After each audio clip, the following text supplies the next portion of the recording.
Përshëndetje të gjithëve, mirë se vini në episodin e 13 të Bajiti Podcast. Kam kënaqësinë që në këtë puntat të kem përballë meje një nga ato vajza që kohët e fundit ka pushtuar media dhe është bërë më virale. Kjo jo vetëm për shkak të angazhimit të saj në jetën publike, por angazhimit të saj në jetën politike dhe përballjes së drejt për drejt që ajo i ka bërë si themi strukturave drejtuese të partisë të njërës prej partive më të mëdha në vend. Kam të kem përballë meje një vajzë të drejt për drejt, të papërmbajtur, do ta quaja unë, dhe me të vërtetat e saj që dele dhe i thot në çdo studio. Por kësaj here nuk do trajtojmë vetëm ato çfarë ajo ka thënë, por për ta njohur dhe më shumë personazhen e saj. Alesia, mirë se erdhe në Bajiti Podcast. Është kënaqësi për mua të jam sot këtu me ty. Alesia, besoj kur e bëra parantezën për ty, isha e saktë në ato që thash, sepse ti vërtet je një nga ato personazhe që kohët e fundit je bërë shumë virale në gjithë social media dhe të gjitha studiot televizive duan Alesian për komunikimet që ti ke bërë përgjatë kohës fushatës, pas fushate dhe jo vetëm. Do ta nisim së bashku me pjesën e rrugtimit tënd shumë vjeçar në Partinë Demokratike dhe më pas shkëputjen tënde, postimin tënd prej strukturave drejtuese për shkak të gjërave të brendshme që ndodhen brenda në parti. Tani pyetja ime për ty është: a mendon se Partia Demokratike në qytetin e Elbasanit këto zgjedhje humbi një mandat dhe për shkak të largimit tënd? Po pa diskutim dhe jo vetëm prej largimit tim, po dhe prej largimit të zotit Sula dhe prej largimit të shumë personazheve të tjerë që kanë qenë doktoresha dhe deputete aktuale, Zheni Qergji, antarja e Këshillit Bashkiak Doris Madhi, kanë qenë disa vlera të humbura të Partisë Demokratike, të cilat kanë pasur kontribut dhe kanë qenë në front par të luftës, duke u zvendësuar këto siç e kam thënë me shokat të partisë. Ky është një rezultat i pritshëm nga ana ime, unë e kisha edhe parashikuar do dilte 10-4 dhe koha parashikimin me kohë në fakt. Edhe këtu e 2 muaj përpara. Dhe kjo është arsyeja pse unë bërtisja të vërtetën. Por askush nuk donte ta dëgjonte sepse ishte përgatitur një listë për të humbur dhe ishte lista më e turpshme që ka pasur PD-ja e Elbasanit pothuajse këto 30 vite dhe e papërfaqësuar. Ti mendon se për shkak të kritikave që i ke bërë ti drejtuesve të partisë tënde politike, kjo ka sjellë edhe largimin tënd nga struktura drejtuese dhe po më thuaj që për shkak të kësaj dhe si rrjedhoi e largimit të një personazhi si ti dhe shumë të tjerë, Partia Demokratike sot ka mbetur vetëm me 4 mandate. Po pa diskutim. Pastaj kritika ka diçka, kritika sjell zhvillim, sjell ide në çdo vend të botës. Vetëm tek PD-ja kritika sjell largim.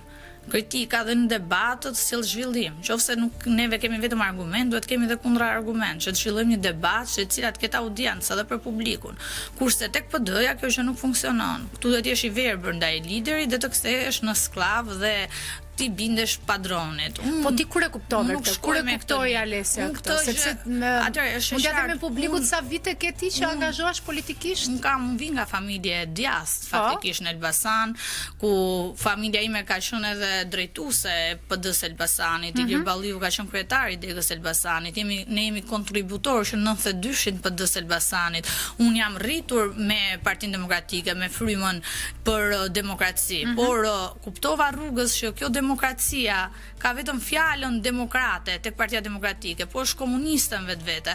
Se po ta shohësh, neve kemi të njëjtat figura që kemi pasur këtu dhe 30 vite më parë. Nuk ka risi, nuk ka gjenerat të re, nuk ka demokraci. Unë këtë gjë kuptova që kur Lulzim Basha humbi zgjedhjet. Dhe arsyeja që unë doja me pa diskutim që të ndisha Berishën dhe foltoren ishte pikërisht për garën për meritokracinë. Dhe kur e kuptova këtë gjë që nuk u respektua, që me rastin e zotit Sula, me rastin e zotit Hysenin në Tiranë, me rastin e Shkodrës, e kuptova që aty nuk ekzistonte demokracia. Dhe kur nuk ekzistonin parimet mbi të cilat unë besoj, unë nuk kam për çfarë qëndroj. Dhe është mos e qartë kjo, sepse një gjë që unë nuk e besoj vetë nuk mund ta transmetoj edhe tek publiku. sepse këtu ka të bëjë dhe me dinjitetin dhe me karakterin, ka të bëjë dhe me sfidët. Unë jam femër që e kam shef sfidën, garën, jam luftarake. Nuk jam që të marr diçka për shok, sepse ajo shoka nuk do prodhoj asgjë në fund ditës. Edhe këtë e tregoj dhe rezultati, se kush ka vota do e thyn të rezultatit. Po, edhe pjesa e mirë që ka qenë me listat hapura dhe është evidentuar se kush nga kandidatët edhe sa kanë marrë secili prej tyre. Edhe kjo ka qenë gjë e mirë në këtë garë, besoj. Lista e hapur ka treguar që sa vota preferenciale ka marrë secili. Unë kam qenë për lista të hapura 100%. Po, edhe unë ashtu. Sepse tek lista e hapur 100% shifet pesha e gjithë secilit sa vota ka dhe sa do publiku. Pastaj te kjo lista mbyllur është punë qokash, është dhe punë për të ruajtur status quo-n e një partie për ta kthyer atë në komuniste. Dhe pastaj akuzojmë kundërshtarin se na volli. Ndërkohë ti komunizmin e ke brenda partisë tënde. Ti nuk bën një analizë, nuk bën një kritik dhe dalim tek ajo që the ti.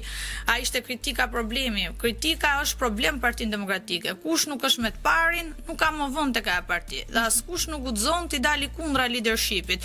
Dy raste ishin që i dolën, që isha unë dhe zoti Sula, dhe gjithmonë qyteti Elbasanit jep mesazhe vit mbas viti dhe për më të votuarit e qarkut, se dhe zgjedhjet e kaluar ishin parët që thym hersi nga PD-ja dhe ishin po të parët që zgjodhëm deputetin më të votuar në Shqipëri. Edhe tani ka vijuar akoma historia. Kështu jemi qytet që dim të përcjellim edhe mesazhe. Shumë e vërtet.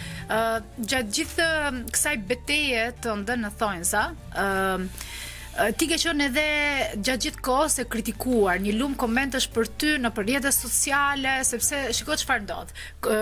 Unë e flas edhe nga eksperjenca ime ndër vite, por edhe duke e perceptuar si publik në të njëjtën kohë. Kur ti je pozicionuar në një X parti dhe dihet je një personazh i njohur, emër i njohur, ke kontribuar prej vitesh dhe papritur ti merr një kthes tjetër dhe del kundra partisë, sigurisht komentet negative do jenë më të shumta në numër, sepse deri dje ndoshta disa të besonin dhe të ndiqnin si idealiste të Partisë Demokratike, dhe kur ti the që shiko, unë nuk i qëndroj 1, 2, 3 pikave dhe the të vërtetën në mënyrën tënde. Jo në mënyrën time, vërtetën e tregoj rezultatit tani. Patjetër, jo, e flasim që secili e thotë të vërtetën ashtu si ai e ndjen dhe e mendon dhe e percepton. Unë e kisha thënë, nëse do ishte e vërteta atyre, do të tregonte rezultatit, unë thash do kërkoj falje publike. Patjetër që vjen që unë kam thënë të vërtetën. Jo, unë doja të kam bërë një analizë ftohtë, jo.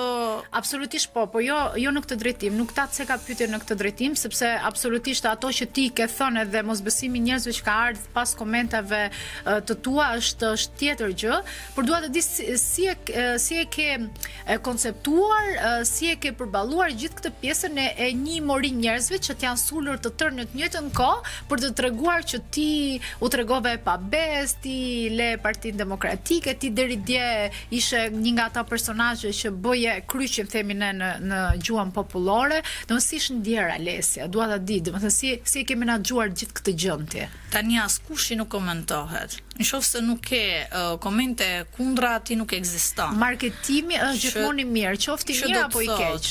Unë thjesht nuk mbajta vellon e ignorancës dhe vellon e hipokrizisë që e mbajtë të gjithë.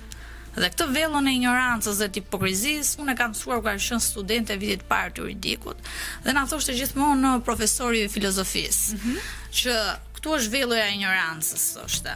Do bëjmë, thoshte, ligjet X për vitin Y, pa e ditur jemi, thoshte, apo nuk jemi neve në pushtet. Dhe dështakët, thoshte, se ne jemi në kapitalizëm, e zonjë, do rinë gjithmonë këtu dhe do ankohen që sistemi është kështu, sistemi është ashtu, unë nuk ja dola dot, sepse këto janë ligjet. Jo. Dhe zakonisht ankohen ato që lëvizin asnjë gur. Janë ato që nuk lëvizin asnjë gur. Ky ishte mesazhi që unë e kisha mësuar shumë vit parë kur isha studente.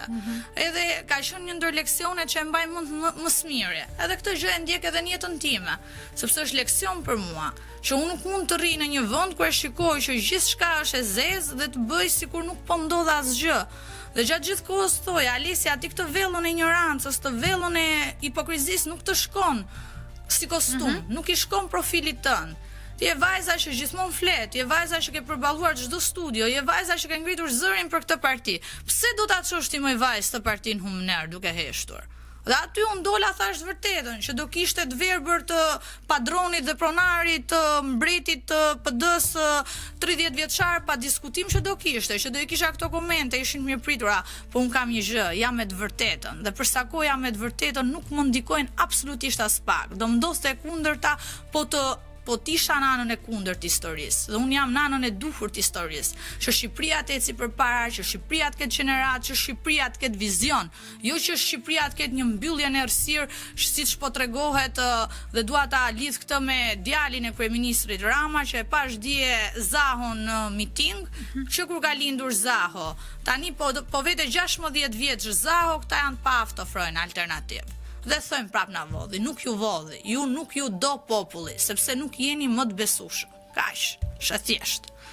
Kur thash në fillim je pa përmbajtshme, nuk e kisha gabim, kështu që Alesia, po, jo, dhe mua më pëlqen që përtej humorit që i vëm gjërave, më pëlqen që vajzat, gratë, me që jemi të dyja vajza përballë njëra tjetrës, pëlqen që janë të guximshme, që janë të mençura, që kanë atë dëshirën e mirë për t'i thënë gjërat siç janë, edhe mbi të gjitha dinë se çfarë flasin dhe çfarë kërkojnë, se kjo është e rëndësishme. Nuk është e rëndësishme thjesht të dalësh, e rëndësishme është çfarë ti lë në fjalët që thua.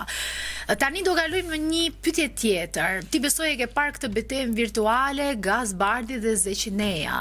Dhe mua nuk e di nëse i kam ato informacionet gabim, por më kanë thënë dhe është përfolur që ti ke mbajtur anën e njërës palë. Tani më thuaj troç, me cilin ishe më afërt, ishe me Zeqinen apo me Gaz Bardhi? Këtu të kanë kesh informuar, sepse realisht nuk kam mbajtur anë fare, kam ndjekur pa diskutim. Po si ke parë ti këtë? Se kjo përtej ironisë, shakas, sarkazmës që ka brenda, ka dhe një të vërtetë të madhe. Në fund të ditës Zeqineja u bë personazh dhe sot është deputete. Nuk ka reklam të keqe. Pra, dhe sot është deputete e Kuvendit të Shqipërisë. Nuk ka reklam të keqe. Ajo ka zgjedhur një taktik për të rënë sy dhe ja doli. Kaq. Nuk kam koment tjetër në lidhje me të.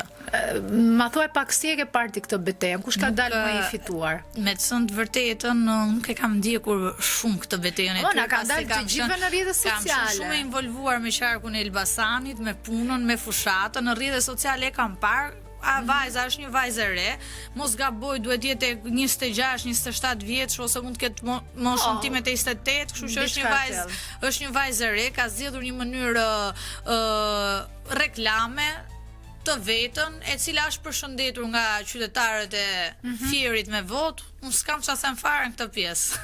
Gjithsesi Zeqineja doli, ja doli. Pra, këtë po të them. Edhe me luftën virtuale me Gaz Bardhin doli më e fituar. Po kjo mund të ketë qenë dhe një taktikë e Belindës për t'i sulur vajzën fjalë. A thua? Po, Gazi dhe për show tani. Ashtu. Patjetër.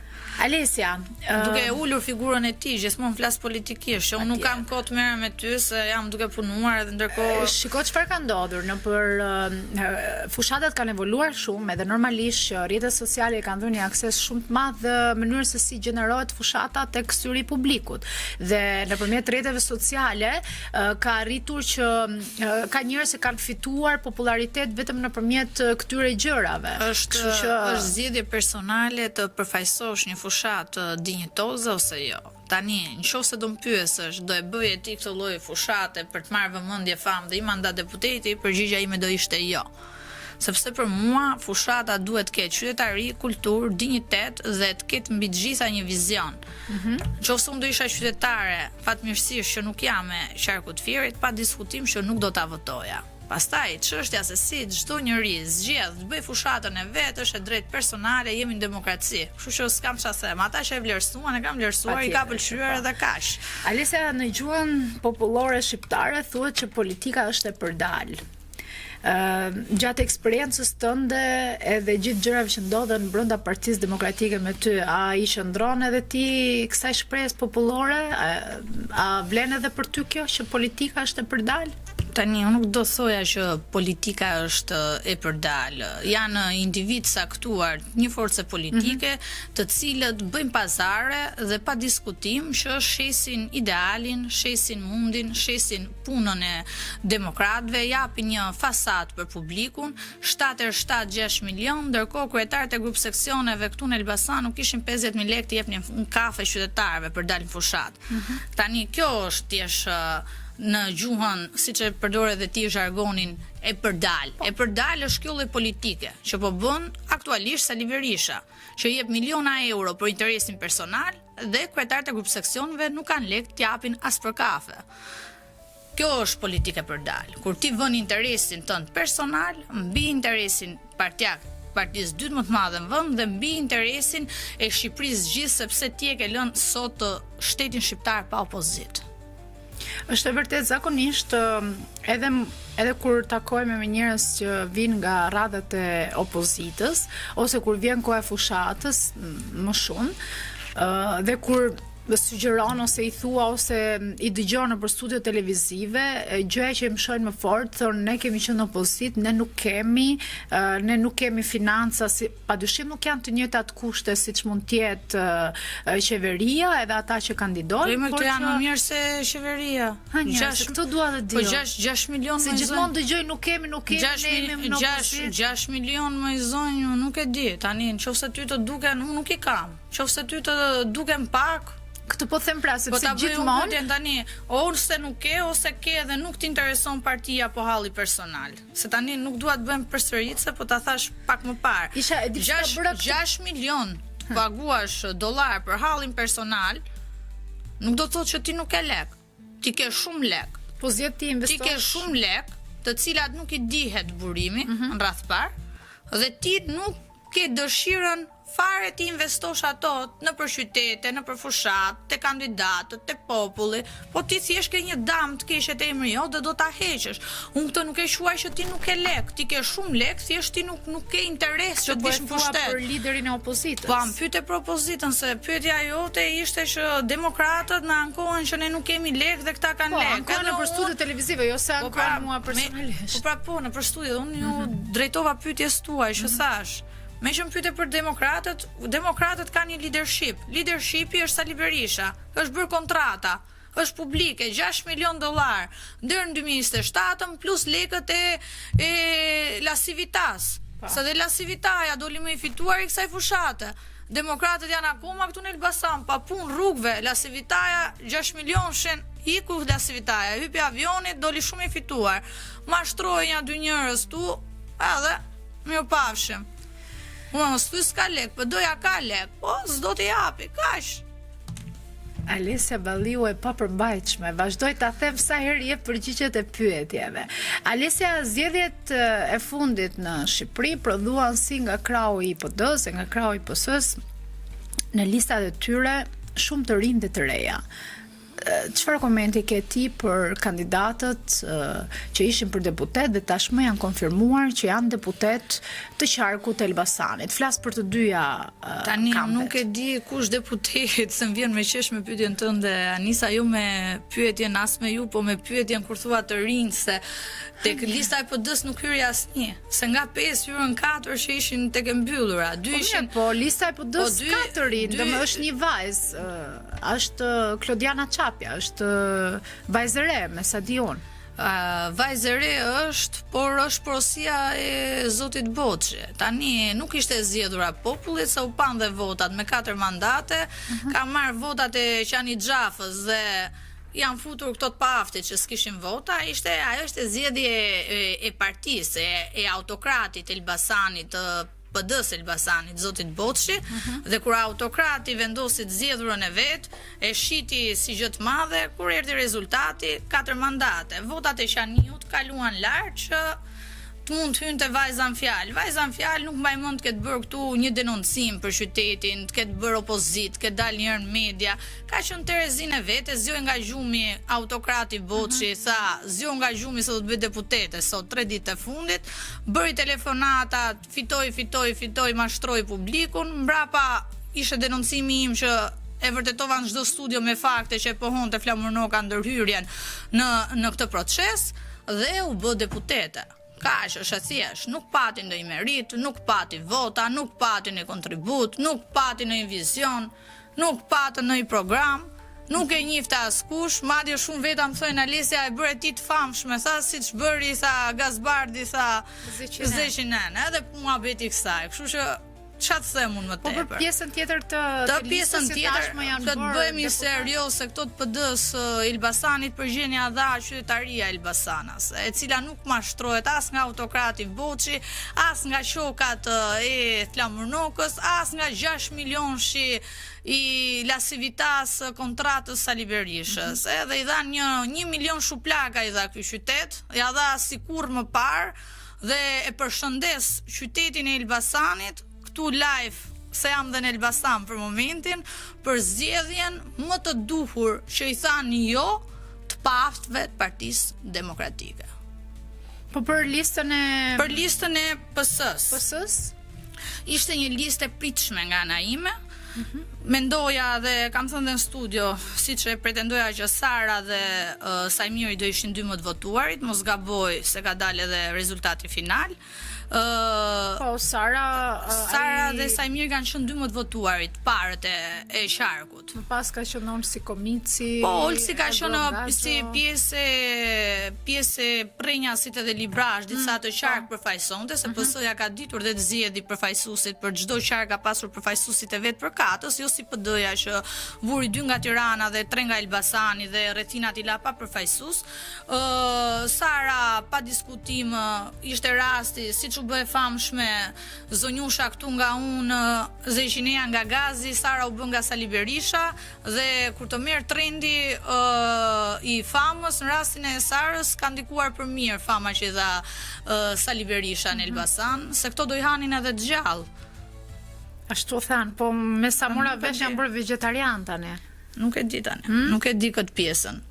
Nuk e di, Selia Blu me zgjedhjet e veta tani. Çfarë të them? Kurse për rezultatin ishte i pritshëm. Emrat e tjerë kanë qenë Aulona që ka qenë kryetare e bashkie këtu mos gaboj, normalisht do kishte votat e saj për shkak të kontributit prej vitesh që ka pasur dhe ka aderuar, nuk është emër i panjohur në Partinë Socialiste të Degës Elbasanit. Kështu që ishte shumë e pritshme rezultati i PS-s. Unë e kisha parashikuar, nuk ka fare surprizë. Kanë qenë të gjithë individ cilët kanë punuar për Partinë Socialiste, kanë dhënë kontribut për Partinë Socialiste dhe janë shpërblyer në votë nga qyteti i Elbasanit. Se Elbasani nuk do pranoj tani dy të ardhur dhe individë të cilët janë po me PS-n edhe këtej hiqen si të djathtë. Që janë brenda edhe në fund doli dhe parashikimi yt që janë doli e vërteta. E vërteta është i gjerën në kokë, kështu thon. Po kështu thonë gjithë se është e vërteta tashmë. Dhe unë jam e lumtur që qyteti i Elbasanit nuk u nënshtrua. Dhe nuk u bë lolo i individëve që duan ta mbajnë peng PD-n e Elbasanit, se për mos shakas është e dhimbshme që në çdo zgjedhje këtu duan të imponojnë individët. Alesia, nuk e di këtë do ma vërtetosh ti ke lidhje familjare me Klevis Balliun edhe Fari Balliun, bini gjëju me njëri tjetrin? Jo. Se thuhet në për korridore thuhet që ty të kanë përjashtuar nga struktura drejtuese të Partisë Demokratike se ke patur lidhje me Klevisin edhe me Farin. Ato janë nga mokra e Pogradecit, unë jam këtu nga Elbasani, jam Vesa Ilir Balliu, që ka qenë dhe kreu PD-s Elbasani. Nuk ka lidhje përjashtimi nga struktura drejtuese? Jo, përjashtimi nuk quhet përjashtim, sepse nuk më përjashtuan ato, unë u largova vetë. Në sytë atyre quhet përjashtim. Pastaj ti në veten tënde ke bërë. Unë largova vetë, madje më kanë ardhur telefonata pafund nga individ të ndryshëm Partisë Demokratike. Dhe kam qenë unë ajo që kam refuzuar të kthehem. Madje më kanë dashur në bënim datën 14 dhe promovimin e librit tim të dytë që e kam votuar në Shtetet e Bashkuara të Amerikës për krimin e organizuar, pastrimin e parave të pista, dhe më vjen një telefonat nga Selia Blu, Alesia tha ne kemi bërë promovimin, janë çuar dhe ftesat, se e kam aty dhe ftesën, tha ne ta kemi falur, tha. Më fal, thash, po kush po ju kërkon ndjes? kush ju po ju kërkon ndjes? Unë nuk jam penduar, i thash. Dhe kjo ka ndodhur 5 ditë mbasi unë i kam denoncuar në media. Jo po jenë situar, jo po prit datën 12, data 12 erdhi, unë datën nuk e prita dhe ato morën një humbje madhështore, si ishte ai slogani, për Shqipërinë madhështore. Dhe morën humbjen madhështore. Kështu është muhabeti i Partisë Demokratike, që duan të heshtin çdo kënd që thot të vërtetën, çdo kënd që guxon të transmetoj te publiku të kundërtën e asaj që ata duan ta bunkerizojnë në vetvete, ato duan sklever dhe duan të janë gjithjetën padron dhe pronar. Akuzojnë Ramën për mbret, por mbreti vërtet i Partisë Demokratike, që kur kam lindur, unë kam lindur 95-ën, jemi në 2025-ën, kemi opsion po Sali Berishën.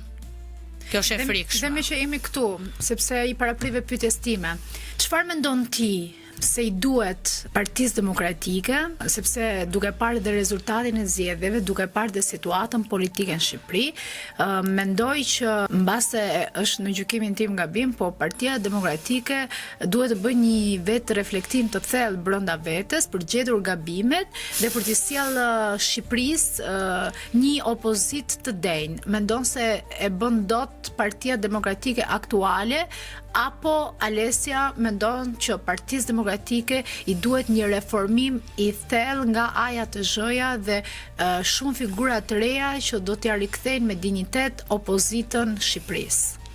Tani ka dy rrugë. Nëse epoka së Sali Berishës dhe berishizmit nuk i ka ardhur fundi, atëherë Sali Berisha do t'i japi fund kësaj partie. Dhe nuk do ketë më PD. Ti thua reflektim. Çfarë reflektimi kur këta duan të bëjnë gjë më të turpshme në datën 16, kur vinë gjithë krerët e BE-s të duan protest. Protestot se na vodhën. Kush të vodhi ty? Vjedhja mund të ndodhi në rastin kur ka qenë asaj kohe kryetar bashkie i Tiranës Rama me Bashën, që ishte i rezultat 10 vota mos gaboj. Aty dhe ndodh vjedhja. Po në një rezultat kaq të thellë, si mund të jesh ti një demokrat, tani drejtojmë demokratëve këtu, ka i verbër sa të vazhdosh të protestosh për të mbrojtur interesin personal një njeriu të vetëm, duke mbajtur peng gjithë Shqipërinë, gjithë opozitën. Çfarë reflektimi thuj ti kur këta janë të marrë, kur këta thrasin protest sepse janë pa fitojnë, dhe thot ai jemi habitur, jemi shokuar nga rezultati. Për çfarë je shokuar ti nga rezultati? Kur ty të ka mundur Rama 4 herë, herën e 5 do ishe prap ti opsion për popullin? Nuk mund të jesh ti opsion për popullin. Ti duhet japësh dorëheqjen, ti s'duhet rikandidoje vet. Si më tha dikush, tha, bravo tha Edmund Spau, tha Alesia tha dorëheqjen, po kur e tha dorëheqjen? Mbasi rikandidoi edhe herë tjetër moshën 67 vjeçare. Kjo është e turpshme. PD-ja pa mbaruar epoka Berisha dhe berishizmi nuk ka çfarë ofron dhe nuk ka jetë, nuk ka shpresë. Ajo duhet një parti e re, duhet një vizion i ri, duhet njerëz të cilët të mos kenë lidhje me pazaret, gjë që nuk e ka atribut PD-ja Berishës. Ato janë të gjithë lidhur me pazaret. Pse budallënj janë shqiptarët, do votonin nga 5 gishta në parlament, thoshte ai, e din mirë shqiptarët. Shqiptarët vendosën një alternativë që mos u kthenin tek faktorë që kanë ndikuar në jetën e tyre. Dhe këtu dua të kujtoj një fragment shkurtër që ndoshta nuk ma lejon dhe edukata dhe është e turpshme, po si mundesh një ish kryeministër në kohën e Berishës ti drejtoheshe Ina Ramës në ato vite, si lavire bulevardi, pse hetonte individët që ishin në qeveri. Sot neve kemi përparuar me reformën drejtësi. Sot neve kemi shumë të arrestuar, nga ish president e ish kryebashkiak. Dhe ai thoshte, unë thoshte do shkrysh spakun, thoshte që të vim pushtet. Ky njeri kur nuk përshëndeti drejtësinë. Ky njeri akuzoi në mënyrë turpshme një femër kur po hetonte pa drejtën ato vite. Nuk e dia a e mban mend Anisa. Kështu që shqiptarët nuk janë të verbër.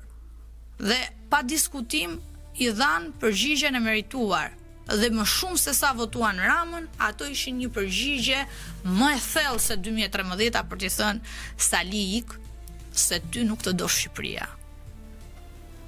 Kjo ishte mesazhi 11 majit. Ti sapo ceke edhe pjesën e drejtësisë së SPAK-ut, dhe pyetja ime para... Po ceka se janë një ndër arsyet pse fitoi Rama, se kur e bën analizën në mënyrë të ftohtë, rendit 3, 4, 5 gjëra dhe thua shqiptarët nuk janë të verbuar, janë të verbuar berishistët, që ndjekin në mënyrë të verbër, dhe ti më thua mua për reflektim datë 16 ka njoftu protestën. Protestën nuk e aprovon as policia shtetit, me sa kam informacion deri tani, se para një ore doli lajme. Sa beson Alesia Balliu tek SPAK? Tani, unë kam qenë ndër të parat që kam bërë shumë shkrime në gazeta ndryshme dhe editoriale pro reformës në drejtësi. Sepse unë besoj te ligji, dhe për mua ligji duhet jetë mbi politikën. Sepse mirëqenien tek qytetarët dhe tek një jetë më të mirë e sjell vetëm respektimi i ligjit, respektimi i kushtetutës, respektimi të drejtave njerëzore. Dhe pa diskutim unë e suportova. A beson te SPAK-u? Po. A ka pas rezultate SPAK-u? Po. A ka qenë perfekt SPAK-u? Jo. Ka pas pritshmëritë që ne kemi kërkuar? Jo. Por ai ka bërë një proces, te ky proces ka pasur shumë emra që janë hetuar, janë arrestuar, dhe unë do vazhdoj ta përshëndes, por nuk duhet të harrojmë që neve në 30 vite si kemi pasur këto në qeverinë Berisha. Nuk kemi pasur as edhe një, dhe prandaj ta përmenda rastin pak më parë, që atëherë kur u hetonin këto individ, u merrnin ofeza nga më turpshme për një femër. Që ajo mund të mante kostumin e ligjit dhe donte thjesht të respektonte kostumin e ligjit, të respektonte vendin e punës dhe të respektonte edhe popullin, por nuk e lejonin. Prandaj unë te SPAK-u besoj dhe e përshëndes dhe dua që të vazhdoj punën dhe çdo person i cili ka bërë korrupsion të shkojë mbas hekurave, sepse një ndër kriteret kryesore të Bashkimit Evropian është lufta kundra korrupsionit dhe SPAK-u po jep një ndihmës, qoftë ngadalë, po e jep, më përpara se kemi pasur hiç, kështu që jemi 2+, nëse kemi qenë tek numrat -1, -2, kemi arritur te 2-shi, po them te 10-ta. Po jemi diku, nuk kemi askund. Alesia, para se ta mbyllim, ti je autore e disa librave, përveç se je bërë njeriu më viral i momentit për shkak të deklaratave tua, për shkak të vërtetave që ke thënë, për shkak të përballjes hapur që ke bërë kundrejt drejtuesve të forcës opozitare, unë dua të di në gjithë këto vitet e eksperiencës tënde, në gjithë këto vite edhe në politik, edhe në angazhimin tënd edhe në terren, je përballur edhe ke kontaktuar me shumë të rinj dhe të reja, për çfarë janë më të mërzitur, ose kush është arsyeja që i çon të rinj shqiptar të largohen nga vendi, dhe sa shpresë ke parë ti në sytë e tyre për të vazhduar dhe për të qëndruar në Shqipëri? Tani kjo është një pyetje shumë e bukur, është një pyetje e cila ka të bëjë më shumë me politikat që ndjek një vend dhe çfarë ofron politika e këtij vendi për të rinj. Dhe të rinj normalisht do ikin, se janë pa shpresë kur kanë një opozit me një individ i cili e trajton PD-n si me qenë pronar i saj, dhe jo si alternativ për t'i dhënë opozit dhe zë, ato ngelen përballë një qeveri e cila ka politikat e caktuara, të cilën e përshëndesin grupimi që këtë forcë politike e përfaqëson. Që do të thotë, nëse do kishte një krijim të një opozite reale dhe politikave të caktuara që të rinjve të mundësoheshe punësimi, shkollimi, mirëqenia, pa diskutim, Shqipëria është vend i bukur, i bekuar nga Zoti, me bukuritë natyrore, nuk do kishin arsye për çfarë të largonin në vende nordike të ftohta. Por mungesa e alternativës opozitës dhe jo pëlqyeshmëria e politikave aktuale nga qeveria dhe duke qëndruar gjithë sot të rinje Anisa përballë një opsionit vetëm, përballë një partie, sepse midis keqes më të madhe ata do zgjedhin pa diskutim, nuk do zgjedhin Berishën dhe të rikthehen aty ku ishin. Dhe kjo i bën disa që të largohen, mungesa e një programi, do thoja unë, të veçantë për rinin. Dhe këtë gjë duhet ta ushtrojë opozita si presion ndaj qeverisë që t'ja u mundsoj. Po opozita nuk e ka mendjen këtu, s'është e 6 milionshi, ka hallin e damkës. Dhe këto e bëjnë rinin të largohet. Janë disa faktorë ndërthurë, se këto dalin nëpër studio thonë Rama, dhe kur nuk e shohin fajin tek vetja tyre.